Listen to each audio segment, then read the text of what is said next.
Hi friends, எல்லோரும் எப்படி இருக்கீங்க? இன்றைக்கி நம்ம என்ன ரெசிபி பார்க்க போகிறோன்னா கும்பகோணம் கடப்பா. இது இட்லி, தோசை இது எல்லாத்துக்குமே ரொம்ப நல்லாயிருக்கும். நாங்கள் அன்றைக்கி செஞ்சது நாங்கள் எதிர்பார்த்ததை விட பயங்கர டேஸ்ட்டாக இருந்துச்சு. எல்லோரும் 2 தோசை சேர்த்து தான் சாப்பிட்டோம். எப்படி செய்யலான்னு பார்க்கலாம். ஃபஸ்ட்டு ஒரு குக்கரை அடுப்பில் வச்சுக்கிங்க. குக்கர் சூடானதும் ஒரு கை பாசிப்பருப்பை போட்டு நல்லா வறுத்துடுங்க. நல்லா அது ஸ்மெல் வர வரையும் வருங்க. இப்போ பார்த்தீங்கன்னா நல்லா வறுத்தாச்சு. இப்போ நல்லா வறுத்து ஸ்மெல் வந்துருச்சு. போய் என்ன பண்ணிட்டு வந்தீங்கன்னா அதை நல்லா கழுவி எடுத்துகிட்டு வந்துடுங்க. கழுவி எடுத்துகிட்டு வந்து திரும்ப அடுப்பில் வச்சு ஒரு டம்ளர் தண்ணி சேர்த்துருங்க. சேர்த்துட்டு நான் ஒரு சின்னதாக ஒரு 3 பொட்டேட்டோ எடுத்துக்கிறேன். அந்த பொட்டேட்டோவை சும்மா பாதியாக வெட்டி அதில் சேர்த்து கொஞ்சமாக உப்பு போட்டு மூடி வச்சுருங்க. மூடி ஒரு 2 விசில் விட்டுருங்க. இப்போ பார்த்தீங்கன்னா நம்மளுக்கு ஒரு 2 விசில் வந்துருச்சு. விசில் வந்த பிறகு அந்த கேஸ்லாம் போன பிறகு ஓப்பன் பண்ணி பாருங்கள். ஓப்பன் பண்ணி பார்த்தீங்கன்னா இப்படி தான் நல்லா வெந்திருக்கும். இப்போ நம்ம என்ன பண்ண போகிறோன்னா பொட்டேட்டோவெல்லாம் எடுத்து தனியாக ஒரு தட்டில் வச்சுருங்க. தட்டில் வச்சுட்டு ஆற விட்டுருங்க. லைட்டாக ஆற விட்டுட்டு இங்கே நம்ம என்ன பண்ண போகிறோன்னா இந்த பாசிப்பருப்பு இருக்குல்ல அதை லைட்டாக அப்படியே குழச்சி விட்ருங்க. கரண்டிலே குழச்சி விட்ருங்க. இப்போ ஒரு வடைச்சட்டி இல்லைனா ஒரு பேன் எடுத்துக்கிங்க. எடுத்து நல்லா அந்த பேன் இல்லைனா வடைச்சட்டி ஹீட் ஆகட்டும். ஹீட் ஆகிறது வெயிட் பண்ணுங்கள்.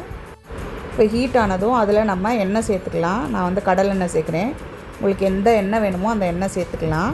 கடலெண்ணெய்னா கொஞ்சம் நல்லா மணமாக இருக்கும். இப்போ கடலெண்ணெய் சேர்த்தாச்சு. இப்போ பிரியாணி ஸ்பைசஸ் எல்லாத்தையும் சேர்த்துக்கிறேன். பிரியாணி ஸ்பைசஸ் எல்லாம் கொஞ்சம் கொஞ்சமாக எடுத்து சேர்த்துக்கிங்க. ஒரு பிரியாணி இலையை சேர்த்துக்கிங்க. சேர்த்துட்டு அது நல்லா வதக்கி விடுங்க. இப்போ ஒரு 2 சின்ன பெரிய வெங்காயத்தை நீட்டமாக வெட்டி சேர்த்துக்கிங்க. குருமாவுக்கு சேர்ப்போல அந்த மாதிரி நல்லா சேர்த்துட்டு வதக்குங்க. ரொம்ப ப்ரௌனாலாம் வதங்க தேவையில்ல. அது கொஞ்சம் கண்ணாடி பதத்துக்கு வந்தால் போதும். அதுக்கப்புறம் ஒரு இஞ்சி பூண்டு பேஸ்ட் நான் வீட்டில் அரைச்சது இருக்குது. அது ஒரு ஸ்பூன் சேர்த்துட்டு அதையும் நல்லா வதக்கி விட்டுருங்க. இப்போ இஞ்சி பூண்டு நல்லா வதங்கிருச்சு. வதங்கினோடனே ஒரே ஒரு தக்காளியை இந்த மாதிரி சேர்த்துக்கிங்க. சேர்த்துட்டு அதையும் நல்லா வதக்கி விடுங்க. கொஞ்சம் உப்பு சேர்த்துக்கிங்க. சேர்த்து வதக்கி விட்டுட்டே இருங்க. இப்போ என்ன பண்ண போகிறோன்னா நம்ம உருளைக்கிழங்கு தனியாக எடுத்து வச்சோம்ல அதை தோலை மட்டும் எடுத்துகிட்டு அதை லைட்டாக மசிச்சு ரெடியாக வச்சுக்கிங்க. இப்போ தக்காளி வதங்கிட்டே இருக்கட்டும். வெங்காயம் தக்காளி எல்லாமே ரொம்ப மசிஞ்சு வதங்கணும் அவசியம் இல்லை. இப்போ என்ன பண்ண போகிறோன்னா அந்த உருளைக்கிழங்கை சேர்த்துக்கிறோம். நல்லா கையிலே மசிச்சு விட்ருங்க. மசித்து அந்த உருளைக்கிழங்கை சேர்த்து நல்லா வதக்குங்க.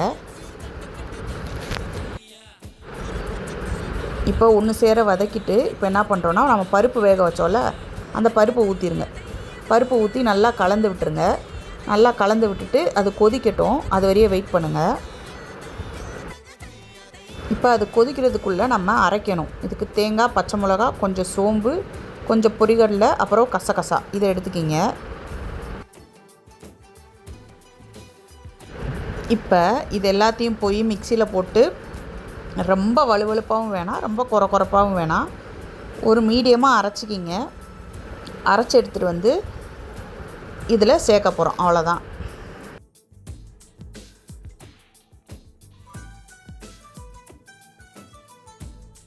இப்போ நம்ம அரைச்சி எடுத்துகிட்டு வந்தாச்சு.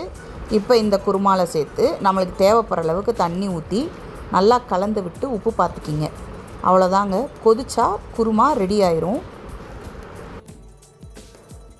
இந்த கடப்பா பார்த்திங்கன்னா செய்கிறதுக்கு ரொம்ப ஈஸி. மினிமம் 15 மினிட்ஸில் செஞ்சிடலாம். இட்லி தோசைக்கு நம்ம எப்பயுமே சட்னியே அரைச்சி சாப்பிட்டுட்ருக்கோம் அப்படின்னா இதை ஒரு தடவை ட்ரை பண்ணுங்கள். அவ்வளோதாங்க, கொதிச்சாச்சு. இப்போ நம்ம கடைசியாக கொத்தமல்லி தழை சேர்த்துட்டு சர்வ் பண்ணி என்ஜாய் பண்ணுங்கள். எப்படி இருந்துச்சுன்னு கமெண்ட் பண்ணுங்கள். பாய்.